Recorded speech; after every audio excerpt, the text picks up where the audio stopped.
جو کمنٹس کیا ہے یا اس پہ کوئی تھوڑا سا تبصرہ جس کو کہتے ہیں کہ اس حالات پہ یہ جو سچویشن ہے اس وقت پیپلز پارٹی کے ساتھ، میں سمجھتا ہوں بڑا کمپریہنسو قسم کا بڑا ٹھیک آپ نے مور اور لیس بہت ٹھیک بات کی ہے. الائز ہیں، الائز کی جہاں بھی الائز کی گورنمنٹ ہوتی ہے، اتحادی حکومت ہوتی ہے، وہاں کے اس طرح کے ایشو چلتے رہتے ہیں اور کنٹینیوٹی بھی گورنمنٹ کی رہتی ہے کیونکہ ان کی ایک انڈرسٹینڈنگ ہوتی ہے کہ یہ گورنمنٹ ہم چلائیں گے اور گورنمنٹ ایک فارم ہوتی ہے انلیس کہ کوئی بہت بڑا کوئی ایسا چیز نہ ہو جائے جیسے علیحدہ ہونا پڑے. تو ابھی وہ ہمارے الائز ہیں، اتحادی ہیں، وہ گورنمنٹ کا حصہ ہیں کیونکہ پریزیڈنٹ شپ ان کے پاس ہے، گورنر انہوں نے بنائے ہوئے ہیں، چیئرمین سینٹ، ڈپٹی اسپیکر سارے آپ کو پتہ ہے کانسٹیٹیوشن ہوتے ہیں اور ان کے پاس ہیں. تو جو بات آپ نے کی اور جو میں بات کرنا چاہتا ہوں کہ پارٹی جو اتحادی ہوتی ہیں ان کا اپنا ایک کریکٹر ہوتا ہے، ایک اپنا سٹرکچر ہوتا ہے، ایک اپنی ان کی منشور ہوتے ہیں اور ایک عوام کے ساتھ ان کا ایک ڈفرینٹ، ہر ایک کا ڈفرینٹ ریلیشن شپ ہوتی ہے. تو اسی وجہ سے یہ جو جب اتحادی پہلے 16 مہینے والی گورنمنٹ تھی اس وقت بھی یہی معاملہ چلتے تھے اور اس سے پہلے بھی جب بھی کبھی اتحادی حکومتیں ہوئی ہیں تو اسی طرح کے ہی ایشو سامنے آتے رہے اور وہ ریزالو بھی ہوتے رہے. تو ابھی بھی ایک چیز سامنے آئی ہے اور اس میں آپ کو پتہ ہے کہ پرائم منسٹر صاحب نے عید کی مبارک جب دی تو ساتھ یہ بھی بات ہوئی تو بلاول بھٹو صاحب نے ملنے کی جو انہوں نے دعوت دی تو انہوں نے قبول کی اور ملیں گے تو وہاں ریزالو ہو جائے گا انشاءاللہ تعالیٰ. کیونکہ آپ نے دیکھا کہ وہ بجٹ کی جب اسپیچ ہو رہی تھی وہ فائنانس منسٹر کرنے جا رہے تھے تو اس وقت بھی وہ اسمبلی میں نہیں آئے تھے. 2 دن ان کی پارلیمانی پارٹی کی میٹنگ ہوتی رہی تو پھر اسحاق ڈار صاحب گئے تھے تو ان کو لے آئے تھے، وہ اسمبلی میں وہ بیٹھ گئے تھے آ کے اسپیچ کے دوران.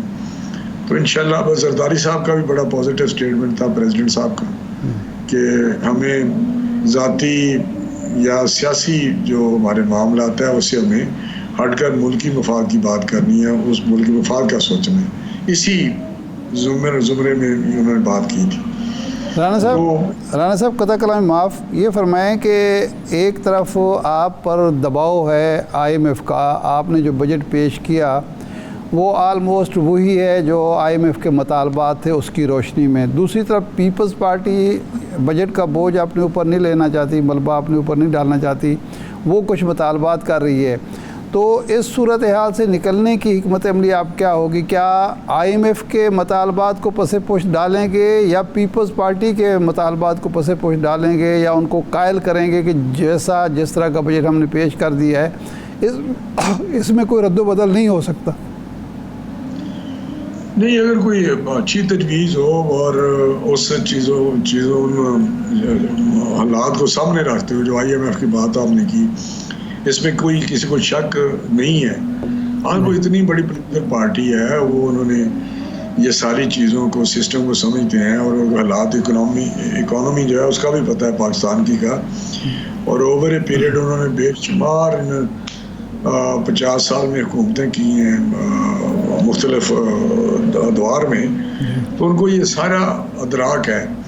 تو میرا حال ہے وہ کبھی بھی کوئی جو ریزنیبل بات ہوگی اس کو نہیں وہ کریں گے. اور ان کے کوئی صوبے کے متعلق ایشو ہیں یا کوئی اور ایشوز ہیں تو وہ ریزالو ہو سکتے ہیں جو ہونے والے ہیں، ایسا نہیں. تو انشاءاللہ یہ چیزیں بہتر ہو جائیں گی. باقی IMF کا پروگرام جو ہم لینے جا رہے ہیں وہ بھی ضروری ہے. پرائم منسٹر صاحب نے جو اسپیچ کی جو ابھی قوم سے خطاب انہوں نے کیا تھا اس میں بھی ساری صورتحال کا قوم کو بتایا اور کوشش کی کہ ان کو پتہ چلے سچویشن ہے کیا.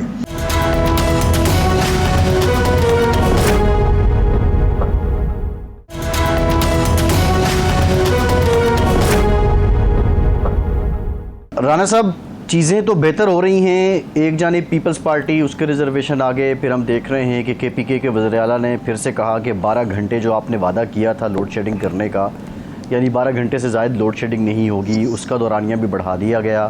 عید کے دنوں میں بھی خلاف وعدہ KPK میں لوڈ شیڈنگ کی گئی اور پھر وہ اپنا جو ان کا ایک انداز ہے اس انداز میں آ کے انہوں نے اسٹیٹمنٹ دی. تو جب یہ بے چینی رہے گی صوبے کی حکومت اور وفاق کے درمیان تو آپ نہیں سمجھتے کہ اس کا اثر IMF پہ بھی پڑے گا اور وفاق اپنا وعدہ افاق کیوں نہیں کرتا؟ ایسی بات نہیں ہے. وفاق نے تو میرا ہمیشہ اسپیشلی PMLN کی گورنمنٹ جب بھی آئی ہے انہوں نے سیکریفائس کیا. جب NFC ایوارڈ ہوا تو اس وقت پنجاب نے, جب چیف منسٹر تھے شہباز شریف صاحب پنجاب میں, تو انہوں نے اپنا NFC ایوارڈ کے تحت جو شیئر تھا اس کو سیکریفائس کیا اور کہا کہ جی دوسرے صوبوں کو بھی آپ دے سکتے ہیں. وہ بہت بڑی ایک قسم کا جیسچر تھا کہ دوسرے صوبوں کے متعلق کہ ہم بڑے بھائی ہیں اور ہم سیکریفائس کرتے ہیں, اور آپ کو اس کا پتہ بھی ہے. تو ابھی شہباز صاحب ادھر پرائم منسٹر ہیں.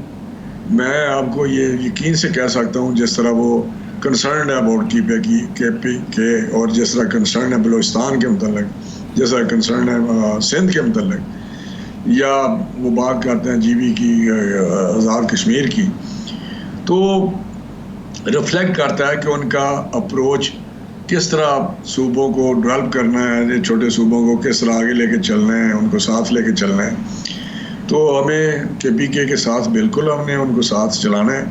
لیکن انفارچونیٹلی PTI کے جو پولیٹیکل کریکٹر ہے ان کا, یا ان کے کچھ لوگ بھی ہیں انکلوڈنگ ان کا جو بانی PTI جس کو یہ کہتے ہیں, ان کا جو سلسلہ ہے وہ جب گورنمنٹ سے باہر تھے تو اس وقت بھی یہی بات تھی. جب وہ 2018 میں پرائم منسٹر بن گیا تو اس وقت بھی یہی ایٹیٹیوڈ تھا. لوگ کہتے ہیں کہ الیکشن میں باتیں ہوتی ہیں کہ جب گورنمنٹ میں آتے ہیں تو وہاں پہ جو ایٹیٹیوڈ ہے یا طرز تکلم ہے وہ بدل جاتا ہے. تو یہ تو اسی طرح ہی رہتے ہیں. آپ دیکھیں یہ کوئی باتیں ہو رہی تھیں آج, تو میرا خیال ہے یہ چیزیں ہمیں بھگتنی پڑیں گی. جس نے بھی یہ فیصلے کیے ہیں, جس نے بھی ان کو اوور لک کیا ہے, یا جس نے بھی ڈیل دی ہے, جس نے بھی ریلیکس کیا اس وقت کہ یہ چلنے دے سلسلہ, تو میں سمجھتا ہوں کہ اب یہ سامنے آپ کے آ رہا ہے نا. رانا صاحب یہ لوڈ شیڈنگ کا ایشو جو ہے یہ تو PTI کا ایشو نہ, یہ عوام کا ایشو ہے. جب پیپلز پارٹی کی حکومت ہی وفاق میں, شہباز شریف صاحب بھی کیمپ لگا کے بیٹھتے تھے مینار پاکستان پہ, یہاں بھی مظاہرے ہوتے تھے, جلسے جلوس ہوتے. لیکن جو اس وقت جو ایک امپورٹنٹ چیز وہ یہ ہے کہ عید کے دنوں میں جب انڈسٹری بند ہے, کاروبار بند ہے, بجلی کی کھپت کم ہو چکی ہے, اس دن صرف KPK میں نہیں پنجاب میں بھی, لاہور میں بھی لوڈ شیڈنگ ہو رہی تھی. یہ تو سراسر مس مینجمنٹ ہے. اور یا تو پھر وہ کیپیسٹی چارجز والا ایشو ہے کہ چلو جی تیل نہ خریدنا پڑے, ورنہ عید والے دن تو کنٹرول کی جا سکتی تھی, یا عید سے دوسرے دن چھٹی کے دنوں میں 12 گھنٹے 14 گھنٹے لوڈ شیڈنگ کا تو کوئی جواز نہیں بنتا. شاہ صاحب بالکل آپ کی بات ٹھیک ہے, لیکن اس سے اس کو ایسا نہ کریں. یہ KPK کا مسئلہ نہیں ہے لوڈ شیڈنگ. آپ نے جس طرح ابھی کہا کہ میں اپنے گاؤں میں تھا, لوڈ شیڈنگ ہو رہی تھی اور دن میں کئی دفعہ ہو رہی تھی, جو ابھی لاہور میں بھی ہوئی, میں آیا ہوں تو ادھر بھی لوڈ شیڈنگ ہوئی ہے. تو یہ مسئلہ جو آپ نے کہا ہے اس کو KPK کے ساتھ نہ ملائیں کہ KPK میں ہوئی ہے اور جب لوگ بجلی جو ہے وہ انڈسٹری بند ہے, یہ فالتو ہے. لیکن KPK کا ایشو, میں رانا صاحب میں تو نہیں ملا رہا, میں تو یہی کہہ رہا ہوں کہ یہ KP کا ایشو نہیں ہے یا PTI کا ایشو نہیں ہے, یہ تو پورے ملک ہے کہ جو نااہل لوگ ہیں جنہوں نے اس دن لوڈ شیڈنگ کی, اس کسی کو سزا ملی ہے یا سزا دی جائے گی؟ نہیں, میری بات سن لیں. بات یہ ہے کہ ایک تو جو آپ شہباز صاحب کی بات کر رہے تھے, آپ نے مجھے بتائیں ہم نے پنکھے جلے, ہم نے قوم سے وعدہ کیا. لوڈ شیڈنگ 22 گھنٹے ہوتی تھی, 20 گھنٹے 18 گھنٹے ہوتی تھی. اس وقت انڈسٹری تباہ ہو گئی تھی, لوگ مر رہے تھے. لیکن ہم نے ایز اے پولیٹیکل پارٹی ایک احتجاج کیا, جو بھی انداز تھا احتجاج کا.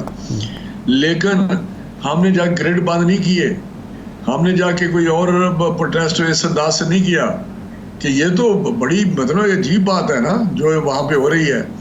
دوسری بات یہ ہے کہ وہاں پہ جو یہ بھی تو دیکھیں کہ کس طرح بجلی کے وہاں پہ جو بل ہیں یا چوری ہے, وہ بھی میرے اپنے علاقے میں کیا انہوں نے SOP بنایا ہوا ہے. یہ بالکل لاہور کے ساتھ ہے, یہ لیسکو والوں نے, کہ جہاں جس گاؤں میں زیادہ چوری ہے وہ اس کو ان کے ٹرانسفارمر اتار کے لے آئے. سارا گاؤں جو بل دے رہے ہیں وہ بھی محروم ہیں. انہوں نے کہا جی کیونکہ بل کچھ لوگ نہیں دے رہے تو یہ سوشلی یہ بھی سفر کریں. اور نہیں تو رانا صاحب یہ زیادتی نہیں ہے, یہ تو ایک جو ادارے کی نااہلی ہے یا اس کے